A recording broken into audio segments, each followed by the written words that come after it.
Pas Abi mau narik gerbang, tiba-tiba ada yang... Hai guys, selamat datang di channel aku. Dan terima kasih sudah klik video ini. Gue gak bisa, aku gak bisa. Sorry banget, kayak udah cukup horor belum? Intinya adalah, di video kali ini aku bakal membagikan beberapa pengalaman paranormal experience yang bener-bener aku alamin sendiri.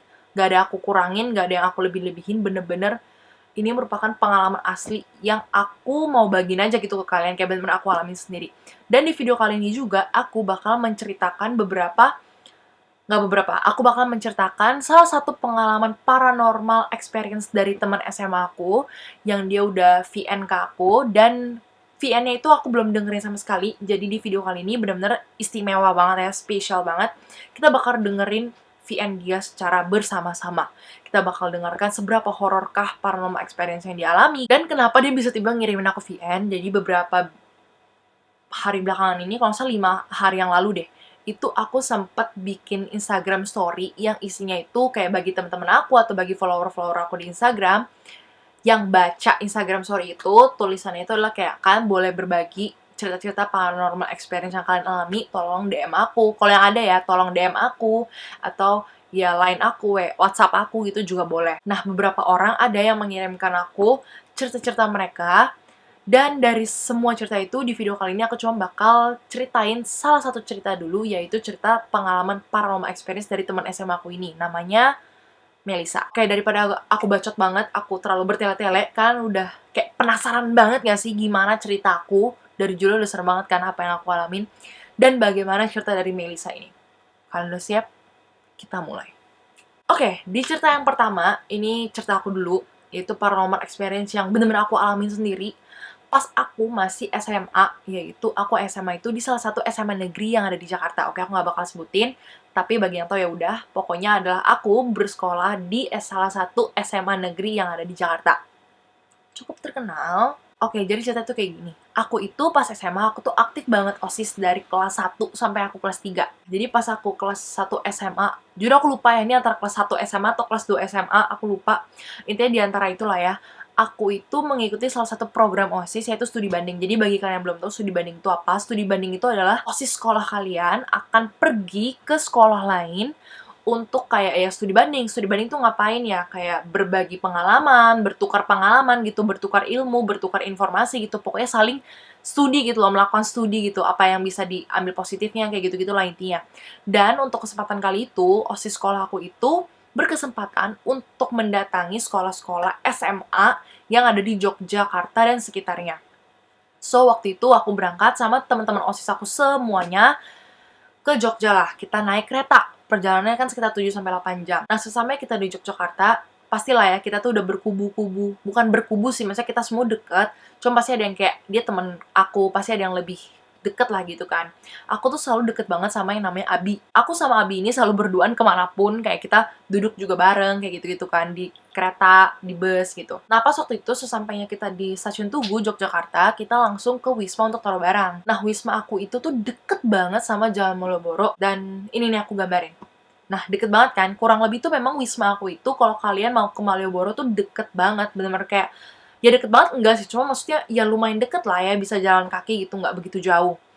Nah, wisma aku itu kalau aku bisa bilang merupakan kayak wisma tua gitu, karena jujur aku nggak tahu nama wismanya apa, dan aku juga kalau aku pun tahu aku nggak bakal sebutin nama wismanya apa. Intinya adalah wismanya itu deket banget sama Malioboro, dan menurut aku pribadi, struktur bangunan dari wisma itu tuh kayak bangunan tua gitu loh, bangunan ala-ala Belanda. Karena memang cuma satu lantai, di satu lantai itu dibagi kamar, banyak banget kamarnya. Kayak satu lantai mungkin ada 12 atau 15 kamar gitu. Nah, satu kamar itu ada 2 atau 4 kasur gitu deh, aku lupa, antara itulah ya. Pas dari luar nih, pas aku nyampe wismanya, aku kayak, astaga, wismanya kayak, bukan kayak apa-apa ya, maksudnya bukan buruk gitu, tapi kayak, oh my god, bangunannya tua gitu.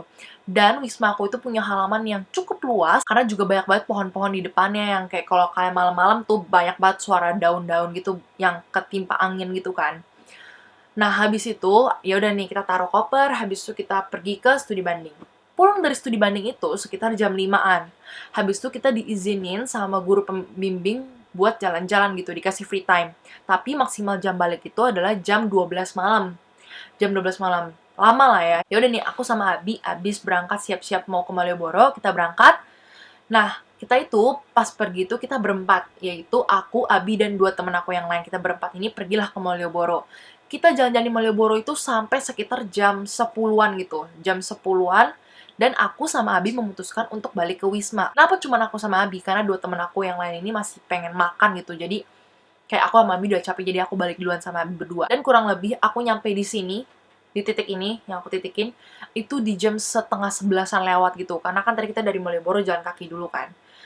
Nah, kita nyampe tuh sekitar jam setengah 11-an di situ, di titik ini. Kita harus nyusurin jalan ini ke Wisma. Dan aku lupa bilang ke kalian, yang bikin serem jalanan ini itu adalah kalau udah malam, sepanjang jalanan itu sepi banget dan gelap banget. Kalian nanya ada lampu nggak? Ada, cuman satu. Panjang jalannya mungkin tuh kayak 150 sampai 200 meter, dan itu cuman punya satu atau dua lampu doang. Jadi kayak bener-bener gelap, terus sepi banget, karena walaupun pagi-pagi di sini tuh rame. Kenapa rame? Karena ada toko, ada orang jualan. Tapi kalau udah malam semuanya tutup. Dan saat itu juga udah setengah 11 malam. Jadi kayak aku sama Abi berdua tuh bener kita berdua tuh pegang erat banget, kayak Bibi pegang. Ya kita pegang erat. Kita susurin jalan ini karena ini satu-satunya jalan menuju gerbang Wisma aku. Dan parahnya gerbang Wisma aku itu lampunya lagi rusak. Jadi ya kalian bisa pikirin lah ya, lampu cuma 2, nyampe depan gerbang Wisma pun gak ada lampu gitu.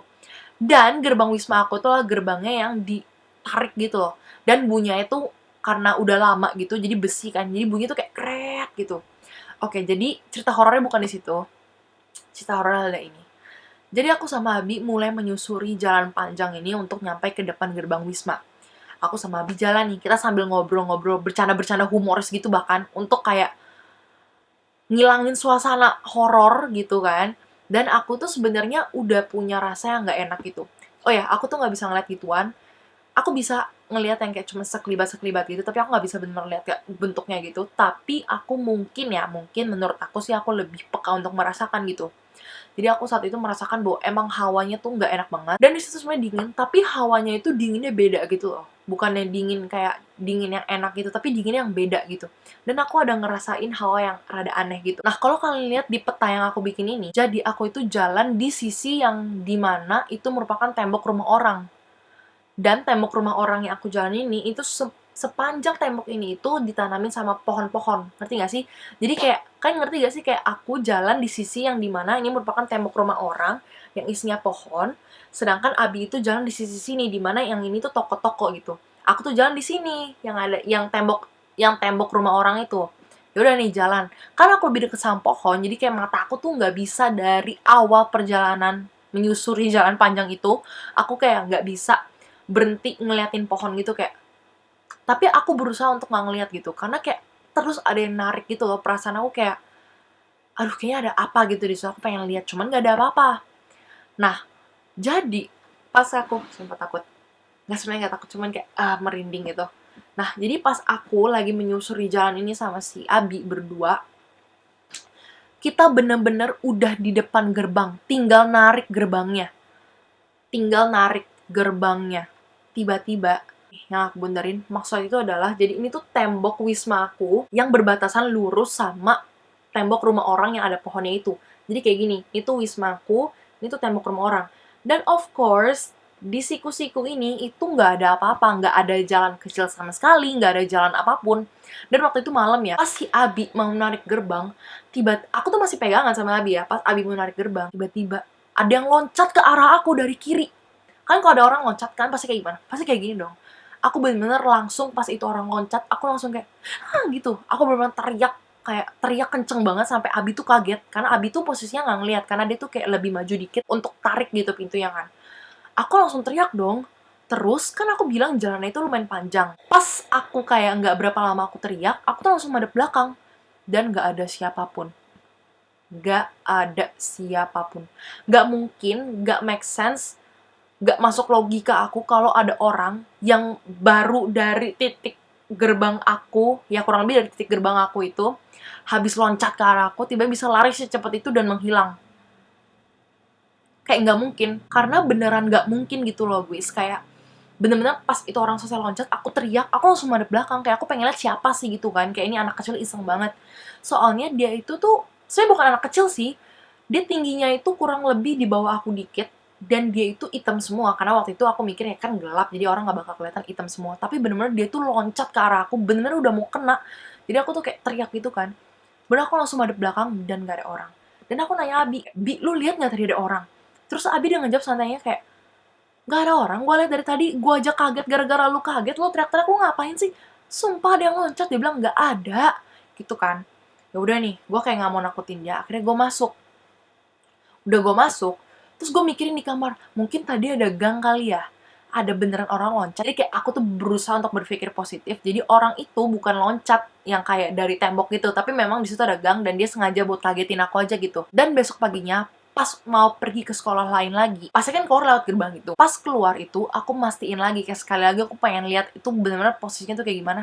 Dan sama sekali nggak ada jalan kecil, apapun itu nggak ada celah untuk orang bisa lompat. Dan bahkan kalian mau tahu nggak guys, temboknya itu lebih tinggi dari aku jauh. Dan tembok itu tuh ditanamin pohon yang tinggi banget, jadi kayak udah temboknya tinggi, pohonnya tinggi, jadi kayak nggak mungkin ada orang loncat, yang dimana orangnya pun aku rasa lebih pendek daripada aku, kayak nggak mungkin banget. Oke, dan yang terakhir adalah kita akan mendengar voice note dari temen gue, yaitu namanya Melisa. Dia sudah memperkenankan untuk namanya disebut, dan kita langsung mau dengerin VN-nya. Jadi aku mau ceritain secara singkat dulu ya. Nah, si Melisa ini tuh adalah orang Jakarta, dia itu adalah teman SMA aku, di SMA negeri itu. Nah, tapi di cerita ini, dia itu lagi pergi jalan-jalan ke Malang sama temen-temennya. So, ini dia ceritanya. Jadi waktu kemarin gue ke Malang itu, gue kan 3 hari gitu, udah ada rencananya. Hari pertama tuh ngapain? Oh, hari pertama ke Paralayang, kedua ke pantai, ketiga ke Museum Angkut kan.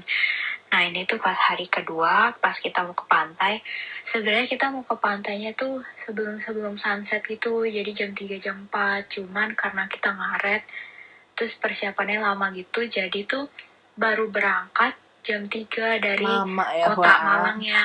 Nah, gue tuh nggak tahu kalau ternyata pantainya tuh jauh banget dari kota. Dan gue juga baru tahu Malang tuh ada pantai. Nah, yang anehnya lagi tuh, kita kan pakai maps karena kita nggak tahu jalan.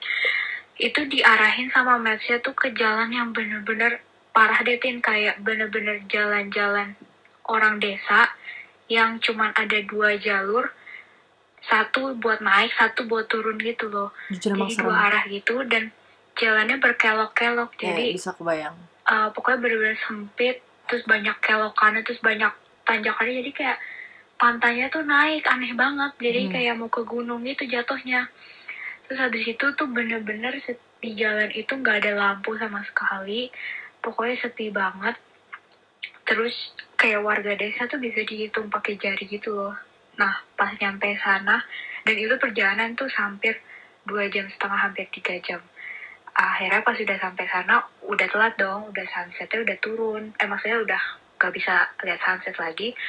Pokoknya foto-foto, ya sedapatnya foto-foto. Terus kita kan agak lama ya, jadi di pantai itu nyampe sekitar jam setengah 7.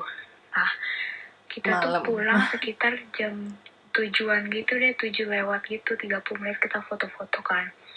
Nah, terus kan itu udah gelap banget. Bener-bener di pantai itu gak kayak pantai Ancol yang ada lampu. Pokoknya bener-bener bukan kayak di Bali juga. Kalau di Bali kan emang ada lampu, ada rame gitu-gitu.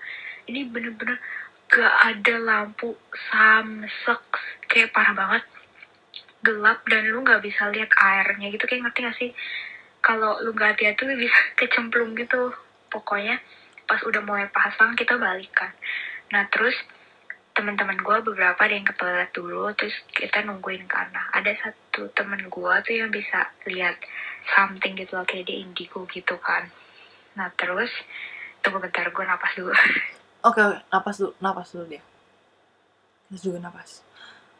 Oke, lanjut. Nah, terus pas lagi nungguin itu tuh kan pada duduk-duduk gitu kan. Nah, terus temen gue tuh kayak ngomong-ngomong sesuatu, kayak yang bisa ngelihat setan ini, dia bilang kayak udah nggak usah diomongin gitu. Nah, sebenarnya gue tuh udah ada feeling juga kayak nggak enak gitu, karena nggak mungkin aja nggak ada setan pasti di situ pasti ada kan. Maksudnya di rumah aja ada, maksudnya di pantai segede itu gak ada lampu pasti ada kan. Nah terus, nah gue diem aja kan. Nah akhirnya pas nyampe bus, nyampe elf, udah kan duduk. Terus habis itu tuh bener-bener gue tuh ngantuk bangetin. Padahal kita habis foto-foto, at least kayak maksudnya kita habis ketawa-ketawa gitu loh, foto-foto kayak ngakak lah, udah nggak dapet sunset, terus gelap juga, nggak ada lampu kayak gitu, pokoknya mengetahui kenyataan pahit. Nah terus pas nyampe bus, pas mau jalan, ketua pengurus komsel gua, jadi ini ketua pengurusnya ini tuh bokap dari teman gue yang bisa lihat setan ini. Nah dia bilang, nyanyi lagu gereja gitu, mana gitarnya, mainin dong, kayak nyuruh temen gue yang megang gitar. Nah terus cuman gue nggak ingetin karena tuh bener-bener pas gue nyampe elf itu gue tuh ngantuk banget, sengantuk itu, dan gue nggak tahu kalau mereka jadi nyanyi atau enggak. Pokoknya gue langsung tidur, bener-bener gue duduk langsung tidur. Dan seingat gue, teman satu bangku gue tuh kan berempat, kita semua tidur. Jadi gue bangun itu lagi di jalan, udah mau Malang kota, maksudnya udah mau deket, lagi nyari makan. Terus habis itu udah dong, pas nyampe hotel, temen gue tuh cerita katanya sebenarnya tuh ada satu yang ikut, cewek, katanya duduk di belakang di bagasi itu, dan katanya tuh dia kayak nyerap energi kita gitu. Jadi makanya pas semuanya masuk ke bus itu semuanya bener-bener langsung tidur, Tin. Kayaknya jadi nyanyi, tapi kayak cuma nyanyi beberapa lagu, habis itu langsung tidur semua. Definisi pada capek, jadi kayak dia kayak nggak tahu deh, mungkin dia kayak nyerap energinya atau gimana. Jadi tuh kita semua langsung jadi capek tiba-tiba gitu loh. Jadi satu bus tuh semua pada tidur, dan tidurnya tuh kayak orang mati, bener-bener gak ada yang bangun sama sekali gitu. Separah itu deh. Terus katanya, ya pokoknya dia sih katanya nggak ngikut sampai hotel sih. Katanya dia udah pas kita makan, kan kita berhenti makan, pas dilihat udah nggak ada lagi sih. Kayak serem banget gak sih, Tin? Kayak bener-bener dia kayak nyerap apa sih, energi kita gitu loh. Jadi kita semua yang tadinya nggak capek jadi capek banget badannya. Itu sih. Oke, Guys. Jadi intinya adalah tiba-tiba sampai hotel temennya bilang yang bisa lihat bahwa ada yang ngikut dan dia itu menyerap energi. Itu serem banget gak sih? Kayak kalian tidur bukan karena kelelahan diri, maksudnya emang karena diri kalian tuh lelah kan diserap energi. Cuma maksudnya bukan karena kelelahan atas apa yang kalian lakukan, tapi kelelahan atas apa yang itu lakukan. Ya serem banget gak sih? Kayak di logika aku tuh kayak, oh my god, kok bisa? Dia menyerap energi, dia ikut duduk di bangku paling belakang, dan dia tuh duduk sambil menyerap energi kalian semua. Sampai kalian semua tertidur. Serem nggak? Menurut kalian serem nggak? Tolong Wis, menurut kalian dari cerita Paranormal Experience, menurut kalian mana cerita yang paling serem? Paling kayak, oh my god, yang kayak gitu, yang paling di luar nalar gitu, yang mana? Tolong boleh komen di bawah. Dan sekali lagi ya guys, aku bilang ke kalian, cerita ini tuh terserah kalian mau percaya atau enggak. Dan aku nggak paksakan untuk percaya, karena semua dari kita itu memiliki hak untuk mengambil keputusan masing-masing. Mau percaya boleh, mau enggak juga boleh. Jadi aku nggak mau maksa untuk kalian harus percaya gitu, enggak. Ini semua kembali ke keputusan kalian masing-masing. Tapi aku sama teman aku Melisa ini cuma mau berbagi aja paranormal experience kita yang benar kita alamin sendiri tanpa kita kurang-kurangin atau kita lebih-lebihin. So, kalau kalian suka video-video kayak paranormal experience atau horor-horor gitu, kalian boleh banget langsung komen di bawah, atau enggak ya like dan share sebanyak-banyaknya video ini. Dan kalau kalian mau request tentang video-video lain, kalian juga boleh langsung komen di bawah. Dan jangan lupa guys untuk like kalau kamu suka video ini, subscribe, komen, dan share sebanyak-banyaknya ke teman dan saudara kamu. Dan jangan lupa juga untuk nyalain belnya supaya kamu dapat notifikasi kalau aku upload video baru. Dan sekian aja video hari ini, and I want to say see you on my next video.